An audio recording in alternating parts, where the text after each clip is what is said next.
Labour Party is investigating allegations of electoral fraud against activists in one East London constituency. The Respect candidate, George Galloway, accuses the party of multiple registration of dozens of voters at single addresses. The claims have raised the question of whether measures against vote rigging introduced by the Electoral Commission since the last election have been effective. Our political correspondent Cathy Newman has this report. George Galloway gets a good view of his East London bailiwick from the top of a double-decker bus. But the Respect Party founder doesn't always like what he sees. He today alleged vote rigging was taking place on a massive scale, which he warned could skew the election result.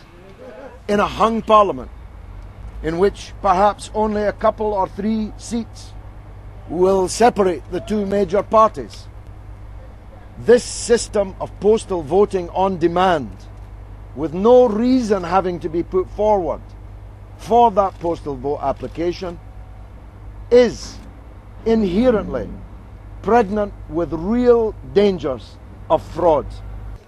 His election battlebus stopped off at several addresses where Labour candidates are accused of abusing the postal vote system by packing the electoral roll with phantom voters or relatives living overseas. We carried out our own tour of the borough of Tower Hamlets on foot. This is Labour council candidate Khalid Ahmed's home in Rainhill Way. According to the official register of electors, he and 11 other adults are registered to vote here. But neighbours said that although a lot of people visited the three-bedroom house, there were nowhere near that many living there. The Respect Party claims a total of 77 voters are registered across 8 homes belonging to Mr Ahmed or his relations. He couldn't be contacted for comment tonight, but a senior Labour source said the party had been given assurances that relatives had recently moved in to live with him.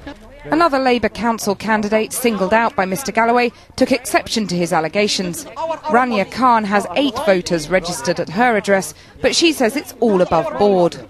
You've got eight people registered at your address, correct? There are 8 people living in my address. There's a 4-bedroom house. There's nothing wrong with it. How long have they been living there? They've been living there for my mother, my father, myself, my sister, my husband. Yeah, that's about 5. Yeah, her grandfather? Grandmother. Yeah, and we've got a room where we've got 2 lodgers. Simple. 2 lodgers. And when did they arrive? And my grandma is she's in Bangladesh at the moment. So she agreed to show us her house to prove it accommodates 8 people. And there were indeed 3 double beds and 2 singles. And multiple toothbrushes. So we've got how many toothbrushes? 1, 2, 3, 4, 5, 6. And you say 2 downstairs. The Metropolitan Police tonight confirmed it was carrying out several investigations in the capital, including in Tower Hamlets. Tonight, both the Conservatives and the Liberal Democrats backed Respect's claims about widespread vote rigging. I'm getting anecdotal reports from people who are speaking to me about their postal votes being tampered with.